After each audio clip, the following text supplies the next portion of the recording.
السلام علیکم میرے پیارے مسلم بھائیوں، میرے محترم عزیز دوستوں، آج ہم جنگ احد کا واقعہ آپ کے سامنے پیش کرنے جا رہے ہیں۔ یہ وہ جنگ ہے جس جنگ میں آقا کریم صلی اللہ تعالیٰ علیہ وسلم کا دانت مبارک شہید ہوا تھا۔ بدر کی لڑائی کے بعد دوسری بڑی جنگ جو مسلمانوں اور کفار کے بیچ ہوئی تھی وہ جنگ احد ہے۔ جنگ احد میں مسلمانوں کی ایک غلطی کی وجہ سے شکست ہوئی اور بہت سے صحابہ کرام شہید ہوئے۔ جنگ بدر میں کفار کی شکست ہوئی تھی، اس بات سے ان کے دلوں میں بدلہ لینے کی تڑپ پیدا ہوئی اور دوسری جنگ کے لیے تیاری کرنے میں مصروف ہو گئے۔ ایک بڑا لشکر جنگ کے لیے تیار کیا گیا، یہاں تک کہ مکے کے حبشی غلام کو بھی اس جنگ میں شریک کیا گیا۔ کفار کے لشکر کے سردار ابو سفیان تھے۔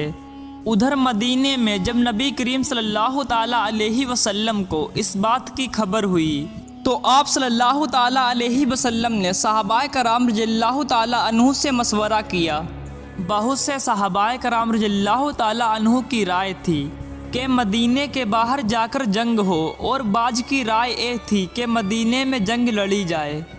جنگ بدر کی طرح غزوہ احد میں بھی کفار کی تعداد مسلمانوں سے زیادہ تھی۔ کفار کی تعداد تقریباً 3000 تھی، جنگی سامان سے لیس تھے، کسی چیز کی کمی نہ تھی۔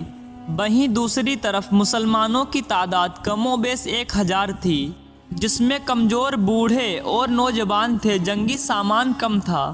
کچھ منافق بھی اس میں شامل تھے جنہوں نے بعد میں لڑائی کرنے سے انکار کر دیا تھا۔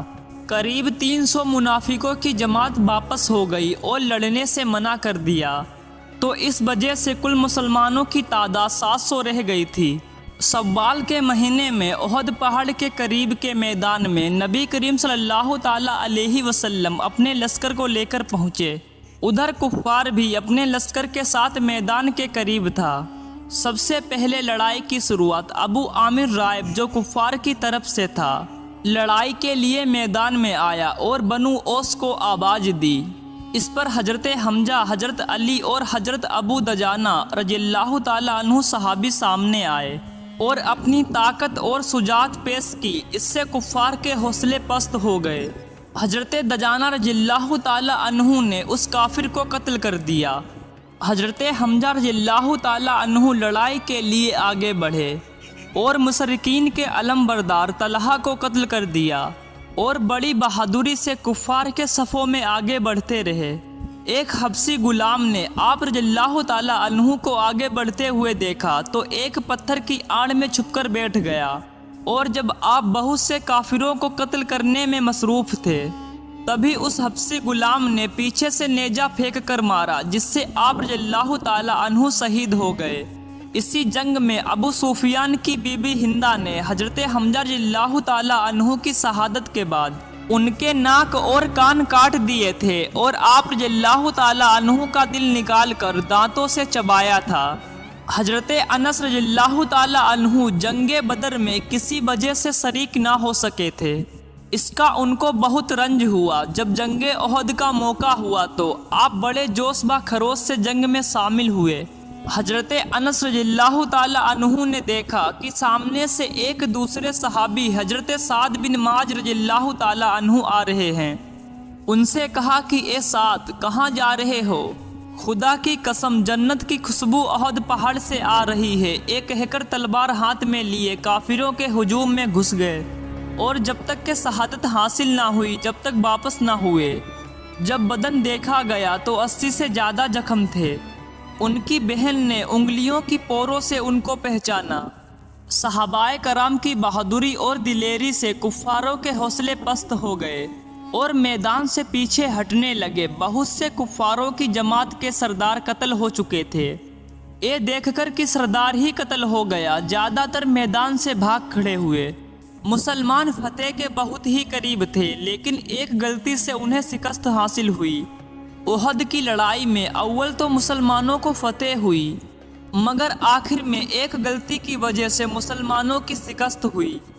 وہ غلطی یہ تھی کہ حضور صلی اللہ علیہ وسلم نے کچھ آدمیوں کو ایک خاص جگہ پر مقرر فرمایا تھا کہ تم لوگ یہاں سے جب تک نہ ہٹنا جب تک کہ میں نہ کہوں۔ وہاں سے دشمن کے حملہ کرنے کا اندیشہ ہے، جب مسلمانوں کو شروع میں فتح حاصل ہوئی تو کافروں کو بھاگتا ہوا دیکھ کر یہ لوگ بھی یہ سمجھ کر اپنی جگہ سے ہٹ گئے کہ اب جنگ ختم ہو چکی ہے، اس لیے بھاگتے ہوئے کافروں کا پیچھا کیا جائے اور غنیمت کا مال حاصل کیا جائے۔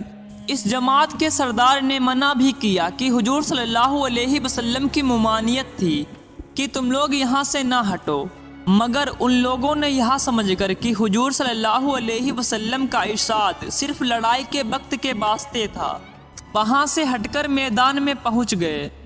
بھاگتے ہوئے کافروں نے اس جگہ کو خالی دیکھ کر اس طرف سے آ کر حملہ کر دیا۔ مسلمان بے فکر تھے، اس لیے اچانک کے حملے سے مغلوب ہو گئے اور دونوں طرف سے کافروں کے بیچ آ گئے۔ کفار نے چاروں طرف سے مسلمانوں کو گھیر لیا۔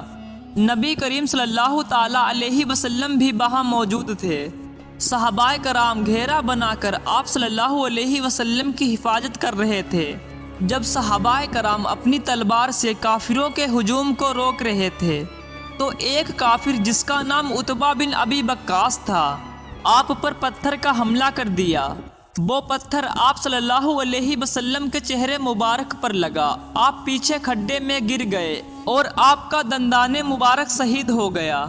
جنگ احد میں کافی صحابہ رضی اللہ تعالی عنہ شہید ہوئے۔ صحابہ کرام بڑی بہادری سے کفار کا سامنا کرتے رہے اور کفار بھی لڑتے لڑتے تھک چکے تھے۔ تب نبی کریم صلی اللہ تعالی علیہ وسلم نے صحابہ کے ساتھ پہاڑ پر جا کر پناہ لی۔ پہاڑ پر چڑھنے کی کفار کی جرت نہ ہوئی۔ کچھ کفار نے کوشش بھی کی مگر حضرت عمر رضی اللہ تعالی عنہ نے ان کو اوپر سے چڑھنے سے روکا۔ اس طرح کفار احد کے پہاڑ سے واپس ہوئے۔ میرے محترم عزیز دوستوں، آج کے ویڈیو میں بس اتنا ہی۔ خدا حافظ۔